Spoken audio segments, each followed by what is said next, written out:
श्री गणेशाय नमः। आज आप सुनिए श्री महालक्ष्मी व्रत कथा। एक समय महर्षि श्री वेदव्यास जी हस्तिनापुर पधारे। उनका आगमन सुन महाराज धृतराष्ट्र उनको आदर सहित राजमहल में ले गए। स्वर्ण सिंहासन पर विराजमान कर चरणोदक ले उनका पूजन किया। श्री व्यास जी से माता कुंती तथा गांधारी ने हाथ जोड़कर प्रश्न किया, हे महामुने, आप त्रिकालदर्शी हैं, अतः आपसे हमारी प्रार्थना है कि आप हमको कोई ऐसा सरल व्रत तथा पूजन बताएं जिससे हमारा राज्य लक्ष्मी, सुख संपत्ति, पुत्र पौत्रादि व परिवार सुखी रहे। इतना सुन श्री वेद व्यास जी कहने लगे, हम एक ऐसे व्रत का पूजन व वर्णन कहते हैं जिसे सदा लक्ष्मी जी का निवास होकर सुख समृद्धि की वृद्धि होती है। यह श्री महालक्ष्मी जी का व्रत है जिसे प्रतिवर्ष अश्विन कृष्ण अष्टमी को विधिवत किया जाता है। हे महामुने, इस व्रत की विधि हमें विस्तार पूर्वक बताने की कृपा करें। तब व्यास जी बोले, हे देवी, यह व्रत भाद्रपद शुक्ल अष्टमी से प्रारंभ किया जाता है। इस दिन स्नान करके 16 सूतों के धागों का डोरा बनाएं, उसमें 16 गांठ लगाएं, हल्दी से पीला करें। प्रतिदिन 16 दूब व 16 गेहूं डोरे को चढ़ाएं। अश्विन कृष्ण अष्टमी के दिन उपवास रखकर मिट्टी के हाथी पर श्री महालक्ष्मी की प्रतिमा स्थापित कर विधि पूर्वक पूजन करें। इस प्रकार श्रद्धा भक्ति सहित महालक्ष्मी का पूजन करने से आप लोगों के राजलक्ष्मी में सदा अभिवृद्धि होती रहेगी। इस प्रकार व्रत का विधान बताकर श्री वेद व्यास जी ने अपने आश्रम को प्रस्थान कर गए।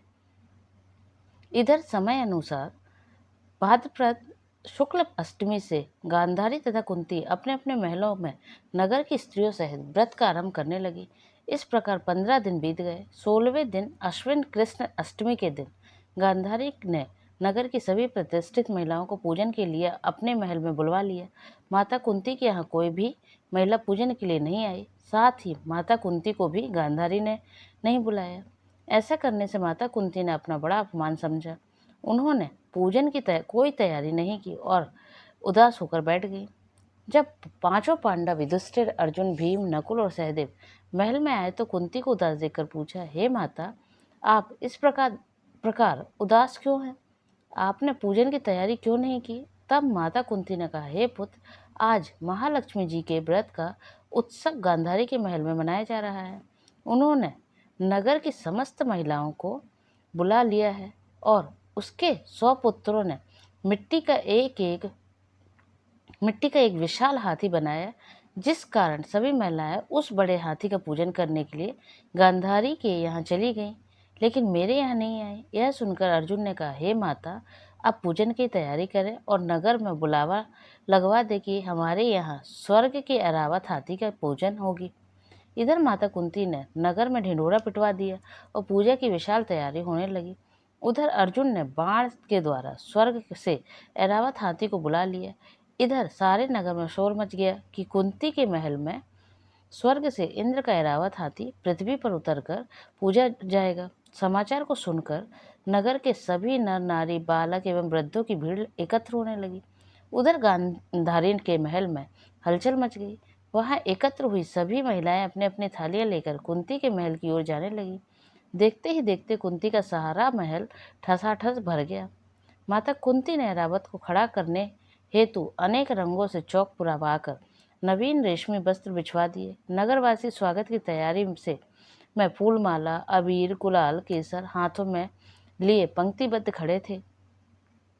जब स्वर्ग से ऐरावत हाथी पृथ्वी पर उतरने लगा तो उसके आभूषणों की ध्वनि गूंजने लगी। ऐरावत के दर्शन होते ही जय जयकार के नारे लगने लगे। सायंकाल के समय इंद्र का भेजा हुआ हाथी ऐरावत माता कुंती के भवन के चौक में उतर आया। तब सब नर नारियों ने पुष्पमाला, अबीर, गुलाल, केसर आदि सुगंधित पदार्थ चढ़ाकर उसका स्वागत किया। राजपुरोहित द्वारा ऐरावत पर महालक्ष्मी जी की मूर्ति स्थापित करके वेद मंत्रोच्चारण द्वारा पूजन किया गया। नगरवासियों ने भी महालक्ष्मी पूजन किया। फिर अनेक प्रकार के पकवान लेकर ऐरावत को खिलाए और यमुना का जल उसे पिलाया गया। राजपुरोहित द्वारा स्वस्ति वाचन करके महिलाओं द्वारा महालक्ष्मी का पूजन कराया गया। 16 गांठों वाला डोरा लक्ष्मी जी को चढ़ाकर अपने अपने हाथों में बांध लिया ब्राह्मणों को भोजन कराया गया। दक्षिणा के रूप में स्वर्ण आभूषण, वस्त्र आदि दिया गया। तत्पश्चात महिलाओं ने मिलकर मधुर संगीत लहरियों से के साथ भजन कीर्तन कर संपूर्ण रात्रि महालक्ष्मी व्रत का जागरण किया। दूसरे दिन प्रातः राज्य पुरोहित द्वारा वेद मंत्रोच्चार के साथ जलाशय में महालक्ष्मी जी की मूर्ति का विसर्जन किया गया। फिर ऐरावत को विदा कर इंद्रलोक को भेज दिया गया। इस प्रकार जो स्त्रियां श्री महालक्ष्मी जी का विधि पूर्वक व्रत एवं पूजन करती हैं, उनके घर धन धान्य से पूर्ण रहते हैं तथा उनके घर में महालक्ष्मी जी सदा निवास करती हैं। इस हेतु महालक्ष्मी जी की यह स्तुति अवश्य बोले।